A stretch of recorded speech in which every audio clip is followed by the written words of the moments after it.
મારા હાથમાં છે અળવી. કોઈ એને અળવી કહેતા હોય છે, કોઈ એને અરવી કહેતા હોય છે. હિન્દીમાં લોકો અરબી કહેતા હોય છે, પણ છે તો મૂળ અળવીની ગાંઠો. જે આપણે પાતરા બનાવીએ ને, એ પાતરાના જે પાન હોય છે એની નીચે મૂળમાં અળવી હોય છે. આટલું બધું વિસ્તારથી સમજાવવાની આમ તો જરૂર તો નથી, બધા ક્યારેક ને ક્યારેક તો અળવીની સબ્જી ખાધી જશે, પણ એકદમ સ્ટ્રોંગ ફ્લેવર. કદાચ કાચી ખાઓ તો ગળામાં બળવા માંડે અને ખંજોળાવા માંડે, એટલી બધી સ્ટ્રોંગ છે. મેં તો હમણાં ચાખી એટલે મને ખ્યાલ આવ્યો. પણ આનું શાક છે આયુર્વેદની દૃષ્ટિએ બહુ જ ફાયદાકારક કહ્યું છે. અનેક ફાયદાઓ છે. સાંધાના દુખાવાથી લઈ અને કમરના દર્દ હોય, કોઈને જોડાનું દર્દ હોય, તો આ બહુ જ ફાયદાકારક સાબિત થાય છે. આની અંદર જે ચીકણો પદાર્થ નીકળે છે એ જ વધારે મિનરલ્સવાળો હોય છે. તો સાત્વિક રેસિપીની આપણી આ વિડીયો સિરીઝમાં આજે આપણે આ અળવીનું શાક બનાવવાના છીએ. આખી ગાંઠોનું શાક બનાવીશું, પણ આનો સ્વાદ, આનો ટેસ્ટ બહુ જ બેસ્ટ આવતો હોય છે. તમે પણ ચોક્કસ કહીશ કે તમે પણ ચોક્કસથી અળવી બજારમાં મળતી હોય છે તો અળવીની ગાંઠો લાવજો, અને હું કહું છું એ પ્રમાણે તમે જો સબ્જી બનાવશો તો બેસ્ટ ટેસ્ટ આવશે અને અળવી છે તમને મનભાવતી થઈ જશે. આવો આપણે ઝડપથી બનાવી લઈએ. કલ્પવૃક્ષ પરિવારને જય સ્વામિનારાયણ, જય શ્રી કૃષ્ણ, જય શ્રી રામ, હર હર મહાદેવ, રાધે રાધે.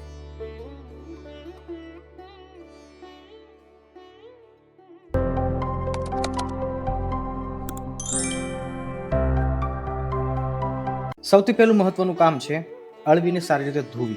મૂળનો પાર્ટ છે આ, એટલે ધૂળ વધારે હોય છે. સારી રીતે ધોઈ લઈએ ઘસીને તો ધૂળ જતી રહેશે. છતાં પણ ઉપરની જે છાલ છે એને પણ કાઢવી જરૂરી છે. પણ જો છાલને સીધી જ આપણે કાચી કાઢીશું તો પછી હાથ ચીકણા થશે. તમે કદાચ ફણસની સબ્જી ખાધી હશે. ફણસની સબ્જીને જેમ કાચું કાપી અને જેમ ચીકણો અંદરથી પદાર્થ નીકળે છે, જે ચપ્પુ પણ બગાડી નાખે અને હાથ પણ ચીકણા કરી નાખે અને 2-3 દિવસ સુધીની ચીકાશ જાય. તો કંઈક આ પણ એવું જ પરિણામ આપતું હોય છે. તો એના માટે બેસ્ટ ઇઝી ટ્રીક એવી છે કે કુકરની અંદર સીધી એને બાફી લઈએ. હવે અળવી ડૂબે એટલું પાણી આપણે નાખવાનું છે. બહુ ઝાઝું પણ નહીં અને બહુ ઓછું પણ નહીં. અળવી ડૂબે નહીં તો પણ ચાલશે, થોડુંક ઓછું હોય તો પણ વાંધો નથી. અને હવે નમક નાખી દઈએ છીએ. અળવી બફાતી વખતે નમકને પી લેશે. થોડુંક એક્સ્ટ્રા રાખીશું કારણ કે પાણી તો આપણે ફેંકી દેવાનું છે લાસ્ટમાં. અને એ સાથે થોડીક હળદર નાખીએ છીએ. મહત્વનું પાર્ટ એ છે કે બાફતી વખતે જ આપણે તજના 3-4 ટુકડા નાખી દઈશું અને 1-2 બાદિયાના ફૂલ નાખી દઈશું. અળવી છે ને બફાતી વખતે થોડીક ગંધ છોડે છે અને એને પાછી હઠેલવા માટે આ સૂકા જે તેજાના છે, મસાલા છે, એ પણ પોતાનો ભાગ ભજવશે. બસ સિમ્પલી હવે 3 થી 4 વિસલ લગાવી દઈશું ફાસ્ટ ગેસ ઉપર. અળવીની ગાંઠોને વફતા બટેકા જેટલી પણ વાર નથી લાગતી. અંદરથી એ સોફ્ટ હોય છે એટલે થોડુંક એ ધ્યાન આપવું જોઈએ. ગેસની ફ્લેમને ફાસ્ટ રાખીએ તો 3 વિસલે તો એ 80-90% જેટલી પાકી જશે અને 10% છે આપણે આગળ ગ્રેવી સાથે પકાવીશું. તો આ બાજુ સીટી વાગશે ત્યાં સુધીમાં આપણે ટામેટાની ગ્રેવી તૈયાર કરવા માટે ટામેટાને નાના મોટા ટુકડામાં કાપી લઈએ. ટમેટાની સાથે જ આપણે આદુની પણ ગ્રેવી કરી નાખીશું. એક મોટો ટુકડો મેં આદુ લીધો છે કારણ કે અળવી છે ને એની ગાંઠોની અંદરથી થોડીક અલગ પ્રકારની સુગંધ અથવા તો દુર્ગંધ આવતી હોય છે અને એને બેલેન્સ કરવા માટે જેમ સુરણની દાળ બનાવતી વખતે આપણે આદુ વધારે નાખતા હોઈએ, બસ એવી જ રીતે આમાં પણ આદુ જરૂરી છે. મિક્સરની જારની અંદર ટામેટા, 4 તીખી મરચી નાખી છે, આદુ, આ તમામ વસ્તુઓને ગ્રાઇન્ડ કરી લઈએ.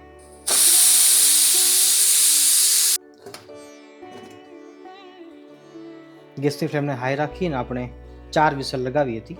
ચપ્પાની ચોંચ મારીને જોઈએ છીએ તો પરફેક્ટ અળવી છે એ 70-80%, મેક્સિમમ 90% જેટલી પાકી ગઈ છે. અળવી તો બફાઈ ગઈ છે, પણ એનું પાણી છે એ નમક અને હળદરવાળું છે. નમક આપણે એક્સ્ટ્રા નાખ્યું હતું, ખ્યાલ છે તમને? તો આ પાણી હવે આપણા કામનું નથી. તો આ પાણીને આપણે બહાર કાઢી નાખીએ અને અળવીને હું લાવી દઉં છું. થોડી અળવી ગરમ હોય ને ત્યાં આપણે જેમ બટાકાની છાલ કાઢીએ એવી રીતે એની છાલ કાઢી લેવાની છે.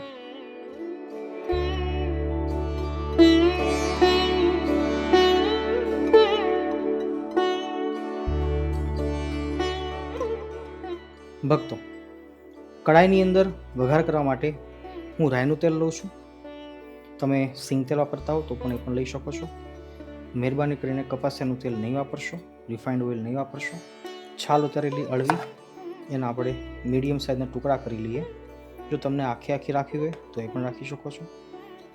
પણ આવી રીતે નાના નાના ટુકડા હોય તો ઘણા બધા લોકો જમી શકે. રાઈટ, વન ટાઈપ બટેકા જેવું થઈ જશે. આ બફાશે નથી, પણ થોડીક ચીકાશ રહેશે આની અંદર. પણ એ ચીકાશ છે ને એ જ શરીર માટે ઉપયોગી છે. રાઈનું તેલ ગરમ થયું છે. જીરાથી આપણે વઘાર લઈએ છીએ. થોડાક મારા ફેવરિટ તલ છે.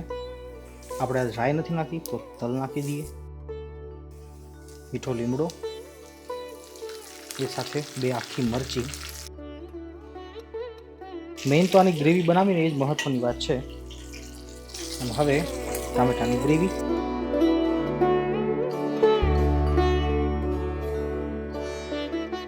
ટામેટા અડધા પાકશે પછી આપણે કેપ્સિકમ મરચાંની મેં ચિપ્સ કાપેલી એ નાખી દઉં છું.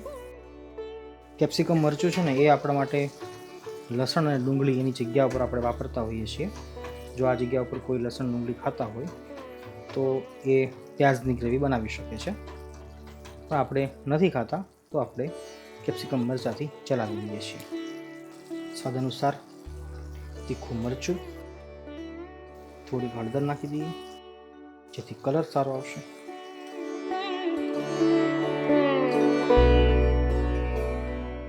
હવે આપણે નાખીએ છીએ મોળું દહીં.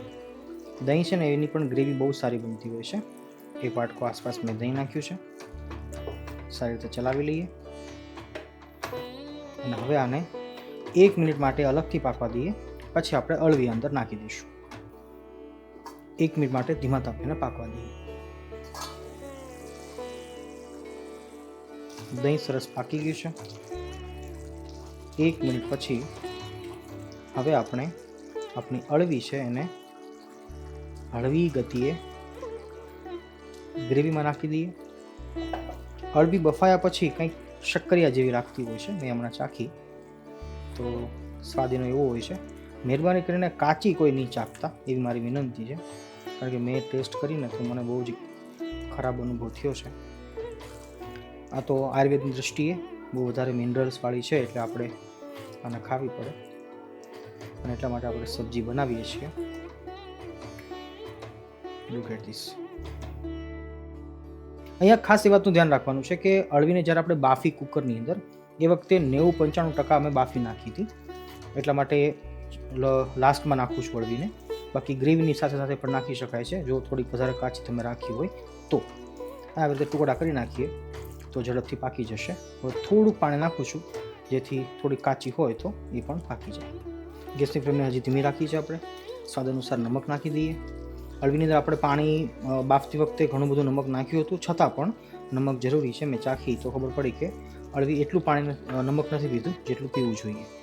તો સ્વાદ અનુસાર નમક નાખી દઈએ અને ઉપરથી નાખીએ છીએ પાણી અને ગ્રેવી બધું એક રસ થઈ જશે એટલે આપણી સબ્જી બનીને તૈયાર થઈ જશે. ફરીવાર કહું છું, ગેસની ફ્લેમને ધીમી રાખવાની છે, ઢાંકીને આપણે પકવવાની છે.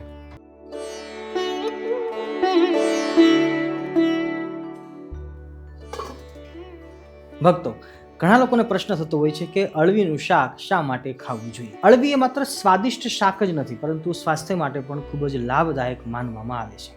ઘણા લોકો અરબીને સામાન્ય શાક સમજીને અવગણે છે પરંતુ એમાં અનેક પોષક તત્વો રહેલા છે જે શરીરને અંદરથી મજબૂત બનાવવામાં મદદ કરે છે.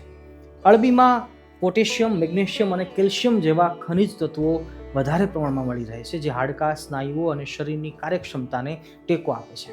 અરબીમાં સારી માત્રામાં ફાઇબર હોય છે જેથી પાચન ક્રિયા સુધરે છે, પેટ સાફ રહેવામાં મદદ મળે છે અને લાંબા સમય સુધી ભૂખ પણ લાગતી નથી. આજકાલ ઘણા લોકો બહારનું અને પ્રોસેસ્ડ ખોરાક વધારે ખાય છે જેના કારણે શરીરમાં પોષક તત્વોની ઉણપ વધારે જોવા મળે છે. આવી સ્થિતિમાં અળવી જેવી પરંપરાગત શાકભાજી શરીરને જરૂરી પોષણ પૂરું પાડવામાં મદદરૂપ પણ બની શકે છે. અળવીમાં રહેલા એન્ટીઓક્સિડન્ટ્સ શરીરને ફ્રી રેડિકલ્સથી થતા નુકસાન સામે રક્ષણ આપવામાં પણ મદદ કરે છે અને શરીરના કોષોને સ્વસ્થ રાખવામાં સહાયક બને છે. આયુર્વેદ અનુસાર યોગ્ય રીતે રાંધેલી અળવી બળવર્ધક અને પોષણદાયક માનવામાં આવે છે. જે લોકો શારીરિક મહેનત વધારે કરે છે અથવા શરીરમાં નબળાઈ અનુભવતા હોય એમના માટે અળવી એક સારો ખોરાક બની શકે છે. અળવીમાં રહેલા ખનિજ તત્વો શરીરના સ્નાયુઓ અને હાડકાને સ્વાસ્થ્યને જાળવવામાં મદદરૂપ બને છે. તેથી સંતુલિત આહારના ભાગરૂપે એનો સમાવેશ કરવો ફાયદાકારક માનવામાં આવે છે. પરંતુ એક વાત ખાસ ધ્યાનમાં રાખવાની છે કે અળવી હંમેશા સારી રીતે રાંધીને જ ખાવી જોઈએ, કાચી અથવા અડધી રાંધેલી અળવી લોકોને ખરેખર ગળામાં ખંજવાળ અથવા તો પાચનની તકલીફમાં પણ તકલીફ પાડી શકે છે. જે લોકોને ગેસ, અપચો અથવા પાચનની સમસ્યા રહેતી હોય એમણે અળવીમાં અજમો, જીરું, હિંગ અને આદુ જેવા પાચક મસાલાનો ઉપયોગ જરૂર કરવો જોઈએ. તો ભક્તો, સ્વાદ સાથે સ્વાસ્થ્યનો લાભ મેળવવો હોય તો મહિનામાં એકાદ વાર અળવીના શાકનો જરૂરથી સમાવેશ કરવો જોઈએ.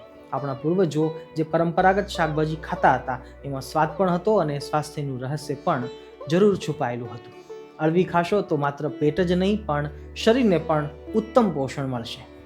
નમસ્તે. બોલો ઘનશ્યામ મહારાજની જય. સિયાવર રામચંદ્ર ભગવાનની જય. કૃષ્ણ કનૈયા લાલ કી જય. વાહ, અદ્ભુત સુગંધ આવી રહી છે. બસ ઠાકોરજીને થાળમાં આપણે ધરાવી દઈએ. અળવીનું સબ્જી તૈયાર છે.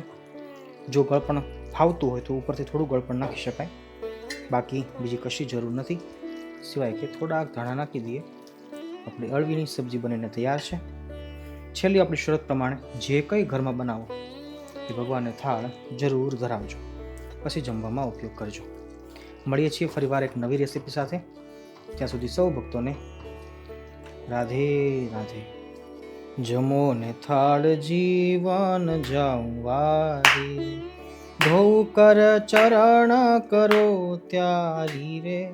જમો થાળ જીવન જાઉં વારી, એસો મિલા બા ચોઠિયા ઢાળી રે. કટોરા કંચનની થાળી કે જળે ભર્યા ચંગો ચોખાડી રે. જમો થાળ જીવન જાઉં વારી રે.